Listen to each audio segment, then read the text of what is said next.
On 531 VI. It is 7:38. This is Pacific Mornings. You're with William Terite. Great to be in your company this Tuesday. Now, today marks the World Day for the Prevention of Healing from Child Abuse and Violence.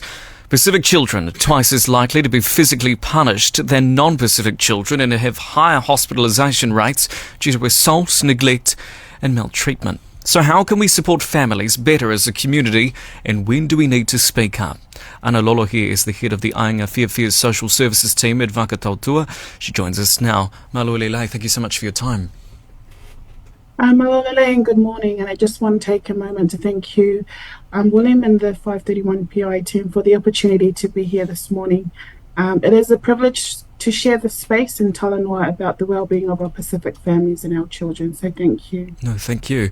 Look, I want to start by perhaps you telling us about the work that Aiga Fiafia does to support Pacific families and prevent child abuse. Yeah.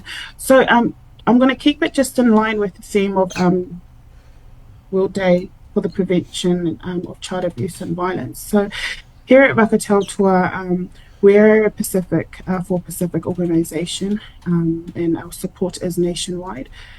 So within our social services team, we help families keep children safe. And this is through offering in our parenting program, our family violence support program, our whānau resilience program, and social work and wraparound services. So in terms of specific to parenting programs, it's about helping parents build positive, calm and safe ways of raising their children. With our family violence, it's about helping families stop harm or minimize harm, to rebuild safety and strengthen relationships.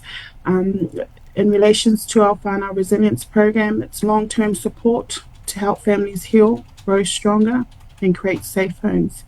And with regards to our social work and wraparound services, so this is, primarily practical support. It's advocacy, it's family talanoa meetings, it's financial help, it's disability support, and much, much more.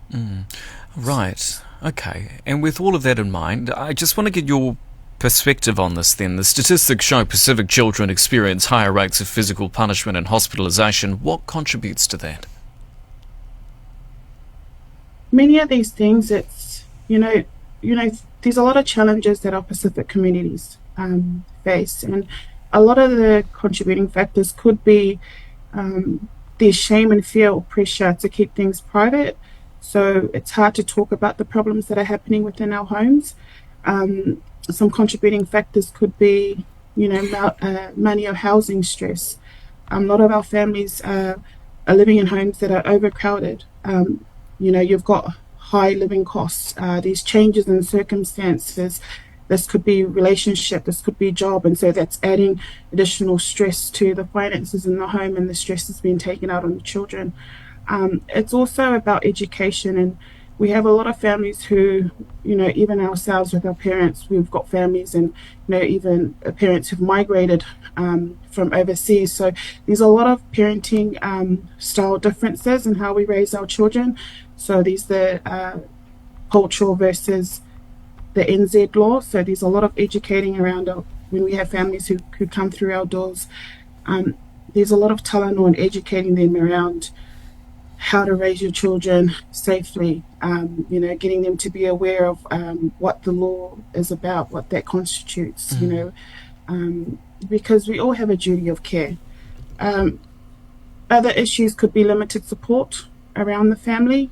They could be, they've migrated to New Zealand not knowing what services they can access. The families that they live with themselves, they probably don't know what's available out there. That's additional stress on, the families that they live, the households that they live in. Yeah. It's also around just the old style of discipline too. So, it's still happening within our Pacific communities where children are being, are smacked and are yelled at.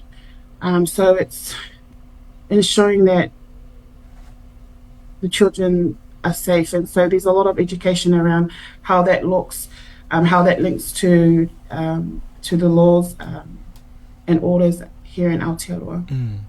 And just very quickly, I mean, is it harmful? And I know we joke about it. I grew up around this kind of rhetoric. We joke about getting the jandal.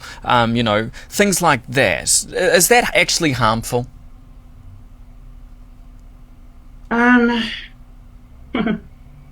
Depends on the context. But I think what we need to do and strengthen is that we need to build awareness around what safety looks like, especially around the care of children. And we need to add on to what is already a strength in our Pacific communities. We need to add on to, what strong family love looks like, what cultural values are. We're reminded of our upbringing in terms of our Pacific cultural values, the respect, the love, the nurture, the service, the spirituality. We need to, add on to the strength of what group problem solving looks like, and that could be in a family, family settings, family meetings, talanoa, and all of this can be addressed through there. And we need to, carry on with the Pacific strengths that we have, which is resilience, in terms of, educating and our whānau, our ainga, our families. And finally, just before we wrap it up, for families who may be struggling or feel like they have a home or relationships that could be considered volatile, I suppose what practical steps or resources can they access to get help safely and quickly? So I think, in terms of what our community can do better and what to do if our families are dealing with child abuse, is we need to talk more openly about how to keep our children safe. I think there's a lot of, we need to reduce the shame around asking for help as well, and utilize the available support. So there needs to be education and awareness of what supports and families can access, and encourage them, particularly for our Pacific communities, is that there's many Pacific-led services and workers out there, and one of them is us here, Vaka Tautua, and utilizing the supports and the programs that these Pacific providers facilitate and support families in our communities who are facing family harm, or have children in their families with child abuse. So, to make sure that the child is safe, that's the that's at the forefront. So if there's ever a time where you see that a child is unsafe, it's, we have a duty of care. So if they're in danger, please call emergency services. And if there ever is a child that comes up to you who has been abused, is to try and stay calm, believe them, and, just, tell them it's not their fault, and reach out to someone who you trust. And this could be a pastor, this could be, a trusted family member, or someone at the school, or, a social worker. And as well as contact us here at Vaka Tautua, where we can provide parenting support, family violence, safety planning and education, advocacy and social work support as well. And I think a lot of it has to do with strengthening the relationships and communication at the home, inside each home. So